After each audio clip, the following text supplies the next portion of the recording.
lenticular, ¿sí? El núcleo lenticular está lateral al tálamo, ¿cierto? Entonces, obviamente, no participa en la formación de las cisternas ventriculares, no le da ningún límite a nadie, ¿ya? Este núcleo lenticular, lentiforme, es el que se divide en putamen y globo pálido, ¿ya? Que lo he representado aquí, listo, Valdera, gracias. Que lo he representado acá con dos colores. El que está por fuera es el putamen y el que está por dentro en color rojo, el globo pálido. ¿Sí? Y por detrás no hay pierde, este grandote es el tálamo, ese no hay pierde. Entonces, lo que ustedes pueden observar es que al marcar estos núcleos basales a este nivel, hay una diferenciación gracias a esta fibra de color amarillo que lo he representado, que es sustancia blanca, ¿ya? Que es la cápsula interna. Aquí. La división entre la cabeza del núcleo caudado y el núcleo lenticular, o sea, esta porción de acá, es el brazo anterior de la cápsula interna, que iría más o menos desde aquí hasta aquí, todo este espacio de acá. ¿Está bien? Luego,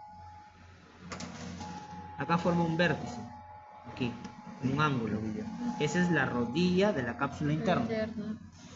Y luego la división entre el núcleo lenticular, es decir, putamen, globo pálido, y el tálamo, esta zona de acá, es el brazo posterior de la cápsula interna. Aquí termina más o menos lo que es el tálamo, ¿cierto? Acá lo he marcado ahí con rojo.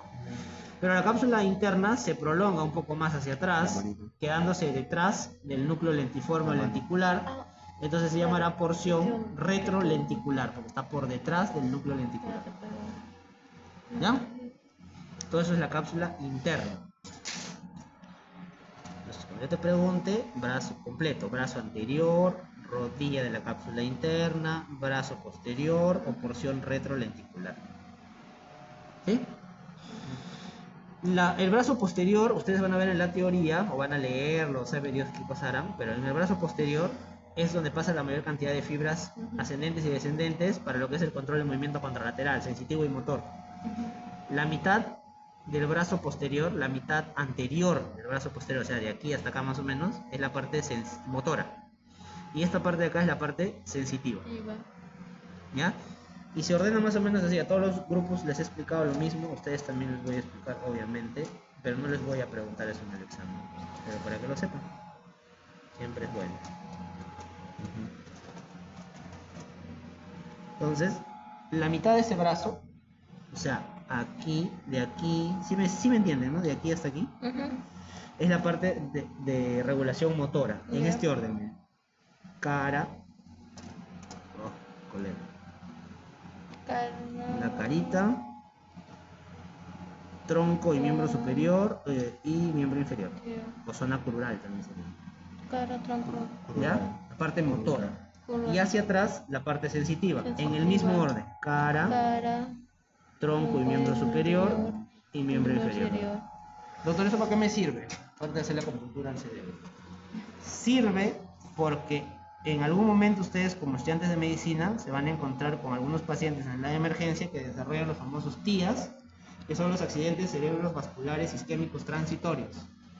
Lo que ustedes conocen vulgarmente como derrame cerebral, que el vulgo lo dice así, el término correcto es stroke, accidente cerebro isquémico vascular, accidente vascular o ¿no? cerebrovascular. Esos son los nombres correctos, o ictus isquémico. Entonces, eso se traduce en disminución de flujo a nivel neuronal con consecuente isquemia neuronal. O sea, disminuye el flujo y las neuronas sufren porque le falta aporte de oxígeno. Y las neuronas en esta parte están ordenadas así, como el cerebro. El cerebro está ordenado en esta parte así. Neuronas que van a la cabeza, neuronas que van al tronco, neuronas que van a la pierna. Y así otra vez. Motor sensitivo. Hay unas arterias que llegan a ese punto y cuando un paciente es hipertenso, o crónico, mal controlado, desarrolla a veces cuadros de obstrucción de la arteria, o sea, se espasma, tanta presión hay, o sea, la presión arterial, tanta presión es, ustedes están haciendo fisiología, algunos no lo sé, pero la presión arterial es tan fuerte que los conductos arteriales, en el afán de proteger al cerebro, Les voy a explicar más fácil, como estimulación temprana, como si hicieran plastilina con las manos. Ya, imagínense un flan recién hechecito, listo, puesto en la mesa. Es febrero, saca tu chiquete, tu pistola de chiquete, y le disparas al flan. Lo perforas, ¿no? Lo dañas. Imagínate que el flan es el cerebro. Y ese chiquete es la presión arterial. El chiquete cada vez es más fuerte, porque la presión es fuerte. La presión arterial es el volumen sistólico, o sea, la fuerza con la que la sangre está golpeando las paredes del vaso. Esa es la medición de la presión arterial, la resistencia vascular periférica. Entonces, al ser más fuerte, existe riesgo que la sangre se distribuya en el cuerpo y también vaya con más fuerza al cerebro y le haga daño. Entonces, el mecanismo de defensa del territorio del cerebro es hacer vasoespasmo. O sea, las arterias se contraen para que la sangre, el chorro, por más que quiera llegar, no llegue con esa fuerza. Para proteger el cerebro. Pero en ese afán de protegerlo, se depleta el volumen de sangre y no es suficiente y entra en isquemia las neuronas que están por arriba de ese tejido capilar. Si bien es cierto, protege de un ACV hemorrágico o de un ictus isquémico marcado, le genera secundariamente ictus isquémicos a nivel micro. Y esos infartos no se llaman infartos cerebrales, esos se llaman infartos lacunares, de laguna, como un laguito.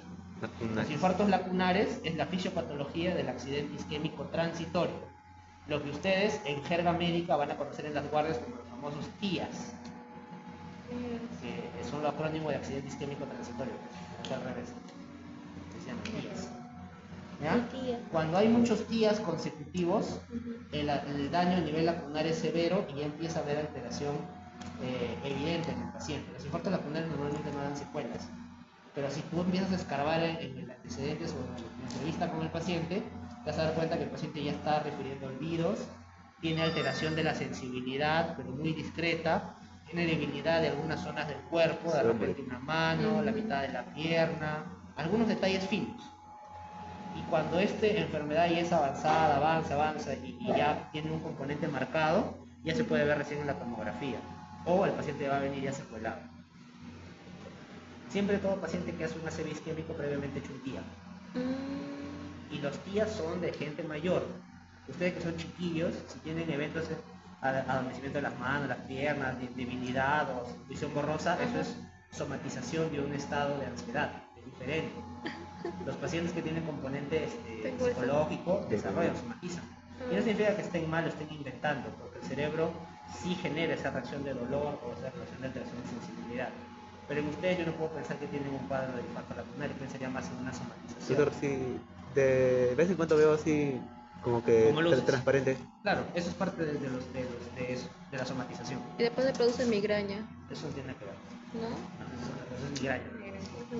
Cuando hay esa sensación de brillitos o sensación así de cosas que están flotando, o visión borrosa, eso se llama amaurosis fugax, y eso se relaciona habitualmente con migraña. Esos son pródromos de migraña.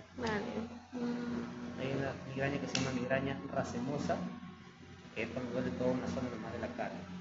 Y duele los dientes también a veces. Eso es una migraña en racimos. Eso se asocia a alteraciones de estado hormonal. Migraña crónica que tengo.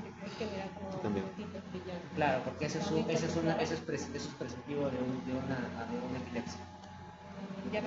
Se relaciona, claro. Por eso que en la preeclampsia, cuando hay hipertensión relacionada al embarazo, se tiene que acabar el embarazo de una vez, porque el riesgo de que los vasos cerebrales se espasmen toditos y que el cerebro reacciona convulsionando. Esa es la respuesta de que el cerebro necesita ayuda. Convulsión. ¿Ya? ¿Sí? Nos salimos del tema, pero cuando hagan fisiología, a los que estén haciendo o los que vayan a hacer, por eso es importante saber anatomía. Si no van a volar. Ya, entonces, ya, con eso que les he marcado, ahí lo dejamos, descansan un rato y luego ya vemos la parte final de lo que es tronco, porque de verdad que hemos avanzado rápido con ustedes. Bueno.